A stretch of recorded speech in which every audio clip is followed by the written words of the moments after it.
We've all heard of Toy Story 2, right? I'd be a little concerned if you hadn't. Fantastic sequel to a fantastic franchise, enough so that it got a video game adaptation for the consoles of its time. I'm sure if you're here because you recognise the thumbnail that you have fond memories of playing this game on one of these three platforms. What you might not remember so well is that one of the big gimmicks let Buzz Lightyear have power-ups in the levels to help him do stuff. Force field? We've got it. Grappling hook? Got that too. There's more to discover here, and if you're nodding your head thinking, yes, I remember those now, then congratulations, you've wasted your time. Forget about all those again, we're binning them off for a challenge run. Say the line! Robert. Hello, my friends! You ever seen challenge run for a game like this before? Neither have I, to be honest. That's why I showed up. Here at Console Classics, me and my brother play through older games that we played when we were kids. Because now we're grown up, and may or may not have developed frontal lobes, we can give retrospective, creative twists, or sometimes just plain take the piss out of whatever we're looking at. In fact, this game right here was one of the first we ever covered, so it's about time we circle back to have another look. Today it's just me here, and we're tackling a question precisely one person asked for. Thank you. Can we beat Toy Story 2 without using any of these power-ups we were just talking about? Well, as fun to use as they are, they're not the focal point of the whole game, so it might actually be doable. Let me run through how this game works and what rules we'll set up to give this challenge some structure. There are 15 levels to complete. Besides these ones, which are reserved for boss fights, each level is an open-ended area with 5 Pizza Planet tokens to seek out. You can compare these to something like your Power Stars or your Jiggies.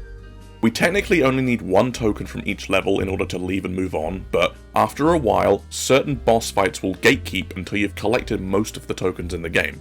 There are 50 in all, and to complete the final showdown and win, we need at least 40. At certain points in the game, Mr. Potato Head will appear and ask us to find his missing piece to unlock a power-up. Get in the bin, Starch Man! We're not giving you squat today! But I'll be sure to point him out whenever he shows up with a new power-up we get to ignore. We'll keep a record of how many tokens we can grab from each level as we go, and other than that, I think that pretty much covers everything. Are ya ready, kids? Let's go save Woody!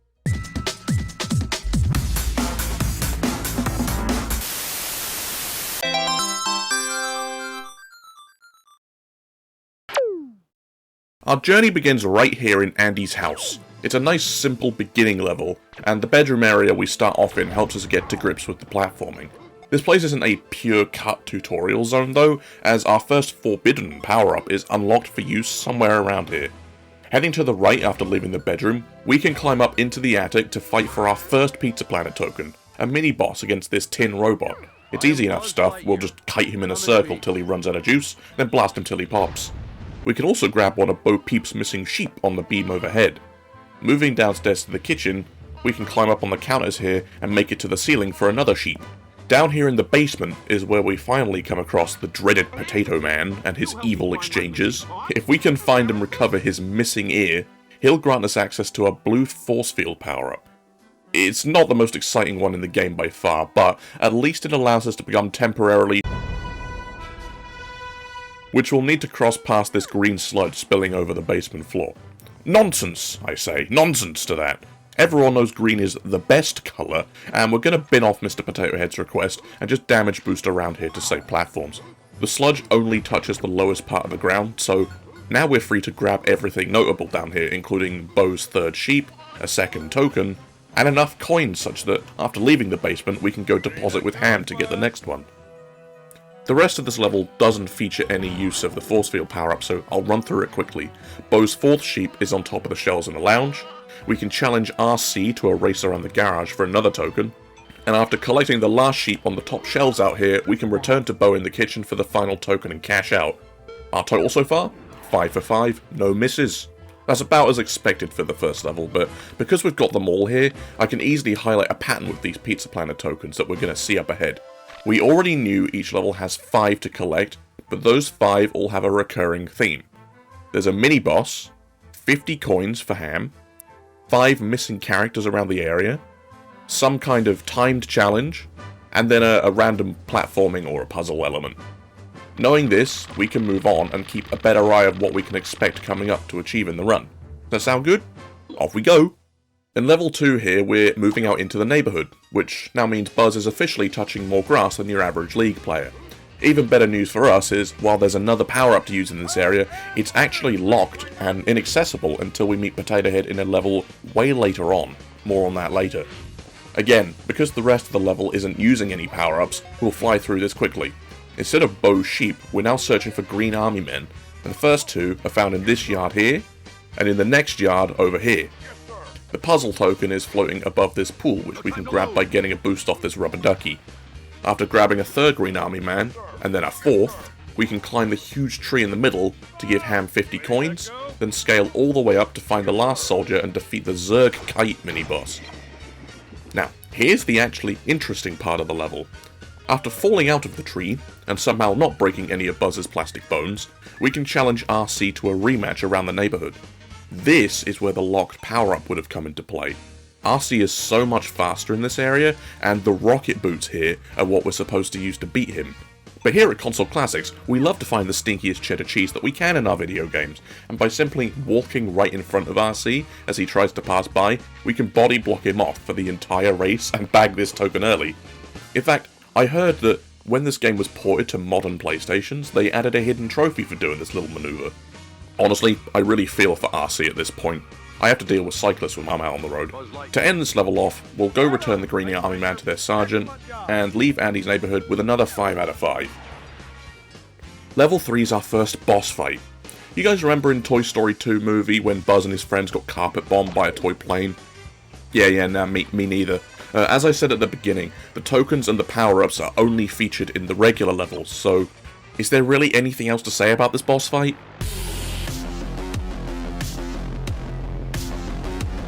Level 4 drops us into a construction yard.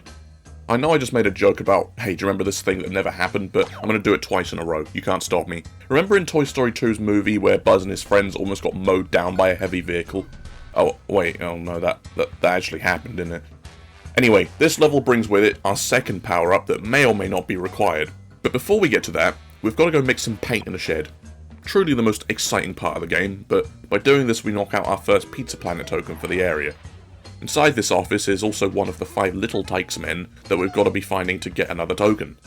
Crossing over here to this cement layer, we can find Slinky Dog, who tasks us with collecting 5 wrenches within a time limit to claim another token because anything except searching for Woody, right? Moving on, we find another Little Tyke up here next to Ham, before finding Mr. Potato Head in the corner of the construction site. If we find his lost eye, he'll give us a frisbee. Yeah, the disc launcher is easily the most forgettable power-up in the whole game.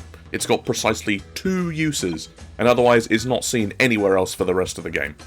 That said, as much as I'm ragging on this useless power-up right now, these 2 very niche uses are going to come back to bite me hard, on one cheek each. I'll show you what I mean. So, the actual construction site climb is pretty simple yet still kind of fun. On the way up, we find the other 3 Little Tykes, Potato Head's eye, which I guess is just finders keepers for this run, and enough coins to cash out with Ham. But then, all the way at the top of the site is the mini-boss, this sentient jackhammer.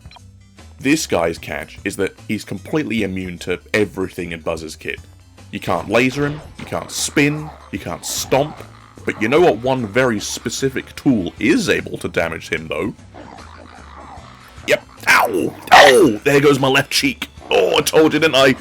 This is our very first instance where we've got no choice but to leave a level behind without one of its tokens, but I'm honestly not too worried because this is only the first one and we're already pretty far in. We'll get out of this level quickly by cannonballing right down here next to Ham and claiming his token, then bringing the Little Tykes back to their foreman for our last one. Total for this area? 4 out of 5. I'm fine with that, honest. The jackhammer stinks. I know something else we can name him that starts with Jack anyway. On to level 5! I have absolutely no clue where this level setting correlates to the movie, but it's okay. It's alright, I guess. We start in the middle of this alleyway, and there's stuff to do on both of the far ends of it. We'll start by going down this end to the weird 2D market stall to grab the puzzle token. We just need to switch on this fan, and then ride the balloons over to it. There's also 2 collectible rubber duckies in this area. Heading back down the alley to the other side, you might have noticed a bunch of very climbable looking boxes that let us go all the way up. Well, you're right, but we unfortunately can't use those either.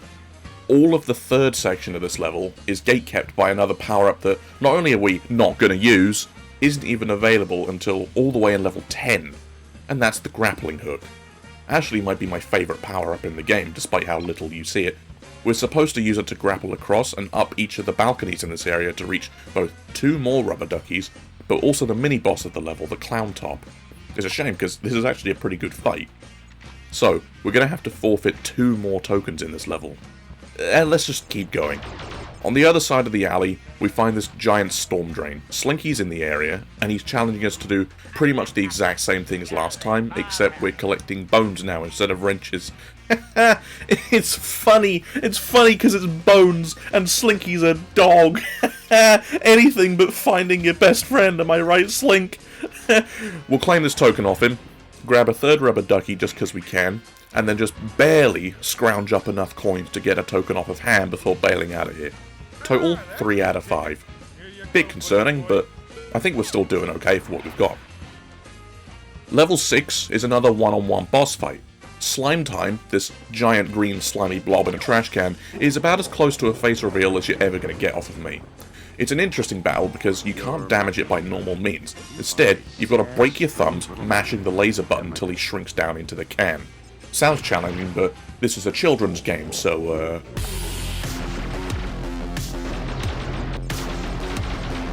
We've finally reached an actual scene from the movie! Here in Al's Toy Barn, we've got another 5 tokens to collect, and another power-up from Mr. Potato Head to neglect. Do you remember the rocket boots we were meant to use in level 2?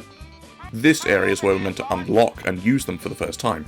The vegetable wants us to return his missing arm this time to use the rocket boots, but obviously we're not going to be doing that.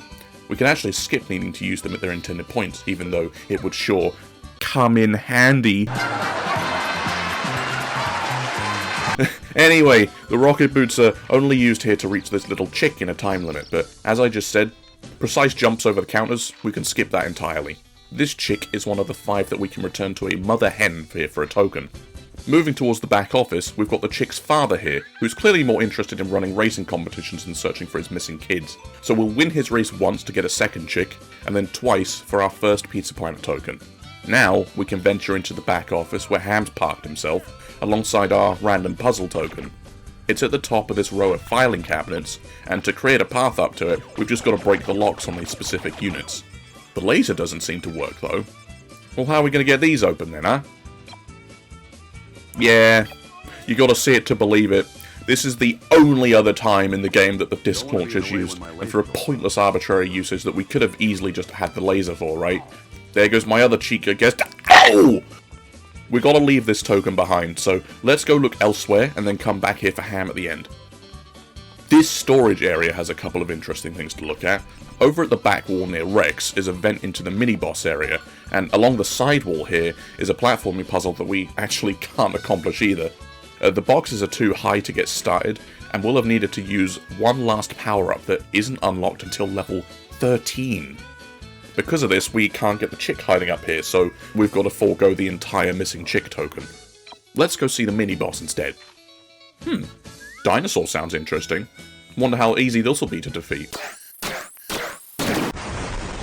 Yeah, alright, moving on. The last area to check is these toy aisles with some pretty creative platforming elements, but I found the only thing through all of this was just 2 more chicks, along with the mother hen who wants them, but that's no good to us when we can't reach the 5th one. I did find enough coins to get our 3rd token from Ham, and that means there's nothing left to do here but bail out again with 3 out of 5. Come on, we've got to step it up from here if we can. We're in luck! Level 8, Al's Spaceland, is not only the coolest area in the whole game, we're about to nab all 5 tokens out of it too. We start by climbing these hanging decorations and find a lost little green man, then we can drop straight into the mini-boss against... myself? Honestly, I have no idea why they stuck him in a car, but I think it would have been cooler to have a straight-up mirror match where the other Buzz has all of our skills. Ah well. We can move back over to this arcade section, where the puzzle token is stuck inside this claw machine. These things are rigged, right? How on earth am I going to get it out of there? There's a second little green man playing in the ball pit over here, and then we can move on. The next area is an active war zone. Who thought it was a good idea to stick the Buzz and the Zurg toys on aisles facing each other, huh? The game even has a force field power-up to help us push through here, but our Buzz Lightyear has ball sockets of steel, and I actually managed to charge right to the end without taking any damage somehow, and I scooped up 2 little green men on the way. Moving to the next section, we find our second neglectful father figure in a row. This UFO is more interested in racing us along zip lines for a token, but once again, we have to prove... And in doing all of that, we find our last little green man, 50 more coins for Ham, and cash out. Final score here, a crisp 5 out of 5. That's some relief when we needed it, huh? Alright, you know the drill by now. Level 9 is another one-on-one boss fight. No power-ups to be had here. Does anyone else really like the trope of a boss fight just being a way bigger version of a normal enemy? This guy's even got little sidecars to call him back up, it's cute. I don't know if this boss has an actual name, but it's definitely my favourite one. Which is a shame, because,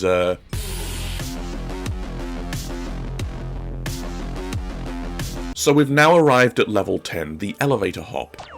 This level's got an interesting gimmick where it's a very small space, but the elevator shaft and all the collectibles stretch really, really high up. It's also the level that introduces the grappling hook that we were teased over in level 5, so let's have a look around and see what we're dealing with here. On the left and the right sides are fans that can send us to the top, but we can't use them until we've climbed up the long way at least once. But the only way to do that is with the hook. Let's get straight to the point. If we don't use the grappling hook to climb through the vents, we can't access and collect the tokens for the mini-boss, the puzzle, and the race. There's also only one of these 5 wind-up mice down here in the breaker room, so we can't get that token either.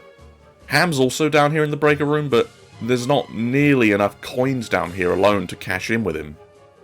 So, for the first time, we're completely locked out of collecting even a single token from a level. But we still need at least one to move on. So what's left to do? I tried in vain to jump against the walls here to see if I could glitch upwards somehow, but unlike in A Bug's Life, which this team made just before, Toy Story 2 seems to be way more robust, so I couldn't find any way up here. But to anyone asking, well then, green man whose name I know, why don't you just go contact some runners or get in a Discord or something and ask for help? Well, let me tell you something, my friends. I don't seek help. I am anxious. And if I can't do it myself, then I won't do it. So you may all hate me for this, and I don't blame you, but I have no other choice but to fulfill Mr. Potato Dickhead's obsession with his feet and deliver them to him to start using the grappling hook. It doesn't look too high up, right? That's not too high up. We can probably belt this out in like 1 or 2 uses, surely?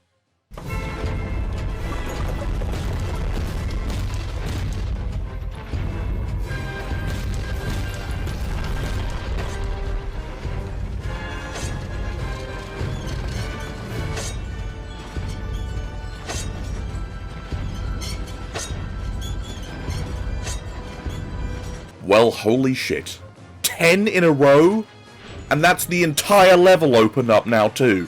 That is truly the fattest of insults to my injury here. We don't even need the grappling hook anymore after that little jamboree through the vents. Not only can we open a shortcut fan to the bottom of this level, we can now go and pick up all 5 tokens in the area. Unbelievable. Using these controls to start up the elevator shaft also doubles as the puzzle token for the level, which is waiting for us on the ledge here. Now we can ride the elevators all the way to the top to do the mini-boss against Spider Gun Row, and we can also go 3 for 3 on weird dads who'd rather host racing games than look for their missing kids, so we can chase this token back down the elevator shaft that Father Mouse gave us. While doing all of this, I made sure to scrounge up as many coins as I could, while also collecting all the wind-up baby mice to get that token as well. We finished by taking a heroic dive all the way back down the elevator shaft to meet Ham, and bail out of the area. Rather shamefully, we've had to make use of the grappling hook 10 times in a row, but we've escaped with every token this level had to offer. I don't want to talk about it anymore, man, I don't. This level was me and my brother's favourite when we were kids. Level 11 brings us to Al's penthouse. I'm a little disappointed this level wasn't spent beating the crap out of the Roundup gang and unkidnapping Woody. Look at Bullseye's face over there, that's cursed. But I bring good news when we need it most. We can complete everything there is to do here without a single power-up. All of the Pizza Plant tokens are free. We can start by grabbing all Bullseye's horseshoes before time runs out. Once that's dealt with, if we come over to this cabinet, there's another suspicious lock that we can break off with the laser to vent into Al's bathroom. See, that's what I don't get. If they were going to block me off with a disc launcher in the other level, they should have either done the same here, or better yet, bin off the useless power-up entirely. Anyway, Ham's here inside Al's bathtub, so we'll return to him at the end with enough coins, but in the meantime, we're going to flood the entire bathroom for fun. presumably drowning Ham in the process, to jump across these sponges for the first of Jesse's 5 critters. The hell are these things meant to be anyway? Once that's done, we can go across the way into what I assume is Al's bedroom, where he's got a giant bed shaped like a steam locomotive. Good for you, buddy. I sleep in a big bed with my wife. This area is really fun and interesting because, aside from another lost critter, it tasks you with chasing a little model train backwards and forwards for about 10 fucking minutes, and maybe about 3 times longer if you're this game's intended age range. Phenomenal stuff. Helping the train reach its terminal clears the way for us to shove this box all the way down for another 10 fucking minutes, which gives us the height we need to get the puzzle token. As we leave this room, we can push this other box with us to gain access to the Woody's Roundup display area, parkour around the room to get a 3rd critter, and fight the gunslinger mini-boss. I love how they just have to keep making up generic goons for Buzz to fight here, though it's probably easier than fighting something off of the movie. They could have used, the bubble blower, I guess? Moving on. 4th critter is back in the lounge area on this high shelf, and we finally take the vent into the kitchen area, where Jessie's last critter waits, along with Jessie herself to bring them all to, and in the process, we ended up getting 50 coins all over again. Ham thankfully didn't drown earlier, so we can cash in for all 5 tokens here and bail out. Are you kids ready for another boss fight? I think Zurg might be ready too, look. He's just floating up there, menacingly. This fight was actually really fun. Zurg's got 2 kinds of projectiles, and one of them boomerangs back around to you like a homing missile. And the only way to damage him is with a spin attack, so you can't just cut down on fight time by charging up your laser. There's nothing else to say about this one though. As standard, no power-ups, no tokens to collect, it's just you and Zurg going toe-to-toe in the elevator shaft.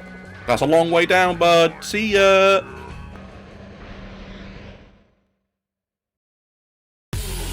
Level 13! We've finally arrived at the airport, and Mr. Potato Head's lurking around here somewhere with one last power-up to offer us. Being one of the final areas to explore, there's a lot more tricky platforming to be found here, like pole swings, suitcase bounters, and balancing on a broken plane wing later on. We'll start by grabbing this lost Little Tikes passenger, then ride the conveyor belt into the core of the level. A huge upward climb across poles and more conveyors gives us a whopping grand prize of one more Little Tike, who definitely should have just jumped off. I swear I'll catch him. I swear, I just can't be bothered to climb all that. Then, who would surprise us by showing up here all the way from Andy's house, but Rocky Gibraltar? Matt decided instead of actually following with Buzz's group to go find Woody, he's just going to chuck his dumbbells all over the airport floor and go make us find all of them. What a hero. At least he gave us a token for it though. Over here by the pile of cases, we spot the infamous Vegetable Man, and wouldn't you believe it, Man's finally lost his fucking mouth so he can't taunt us anymore. Hooray! This level is where he's supposed to give us the last power-up, the hover boots, which are required both back in Al's toy barn if you remember it, and also right here. We can do some tricky jumps to get around to the suitcase stack here, but beyond that, we ain't clearing any higher up. That does mean, unfortunately, we do miss out on getting all the Little Tikes from here, and also we can't fight the Prospector who's on the conveyor belt all the way up there. At least not right now. We'll abandon this area and go check the maintenance bay, where we can do a bunch of precise platforming up seesaws, and also dodging the gust from this propeller. Now here's the fun bit. We can finally consume some actual cheddar cheese in this video game. Because we never unlocked the hover boots for potential use, they're still sealed in this solid box. We can use the box as a stepping stone to make the jump to this next ledge that you're supposed to use the boots themselves to float up to. Isn't that great? We can grab the puzzle token from here, then fall back down, but there's very little left we can do here, so let's go cash out with Ham, then move to the final level. Total here, 3 out of 5. Nothing else to say. Onward! So we're finally here at level 14, over on the airport runway. Dangerous place to be. What are the odds that we can grab every token here, huh? All 5, baby! Just gotta come out and say it. There's absolutely nothing in our way for this entire zone. There are rocket boots scattered around the area, but that's just because the level itself is so wide that they were put there for convenience. Convenience? Not for us, no sir. We struggle to play children's games in deliberately boring ways where I come from. The area is split into 8 numbered zones, and the gimmick is to ride the plane's wing to get to the height required to visit each one. Slinky Dog is in the dead center of the level here with one more timed challenge for us. Go for a jog through this appealingly coloured slime without jumping, because once again, anything except helping to look for your missing friend, right Slink? After that, it's just a very repetitive mission of climbing the plane over and over and over. Zone 1 had this puzzle section where we've got to push the right button combo to help the helicopter land and then steal its token.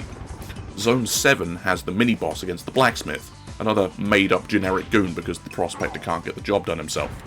Zones 2, 4, 6 and 8, and at the very top of the plane, were all hiding spots for our collectible suitcases, which we can return to the baggage handlers in Zone 3, and to wrap everything up here, Ham's waiting by himself in Zone 5 to trade a huge haul of coins for one last token. I cut out a lot of walking time out of this level, but it surprised me just how doable it was being the last one. To infinity and beyond! So here we are, the final showdown with 43 tokens to our name. As climactic as this scene is set up to be, I'm a little let down by its boss fight. It's just the last 3 mini-bosses, but we're fighting them all at the same time, which is pretty difficult nonetheless, but really it's only just because there's such a huge quantity of bullshit to deal with all at once. I took out each character one by one, only to be jump scared by this terrible model of Woody waving back at me. Christ alive, mate, I know it was only 2000 when this game was made, but could they have at least made him blink or something? Perhaps I should have just kept this friend inside the case after all. Terrifying. So, that was it. There's not really much of an outro or a celebration here, unfortunately. As much as I love Traveller's Tales, they definitely put all their budget into the raw gameplay instead of saving anything for menus and flashy UI. Well, that being said, game's over, so our challenge is too. We wrap up with 43 tokens out of the 50 available, which genuinely shocked me quite a lot. The power-ups don't see massive use, but they're not non-existent by any means, so to see only 7 tokens be missed seems pretty underwhelming. But at the same time, if we'd proceeded with just 4 tokens less, we wouldn't have been able to finish the game. Now, about the grapple hook shaped elephant in the room.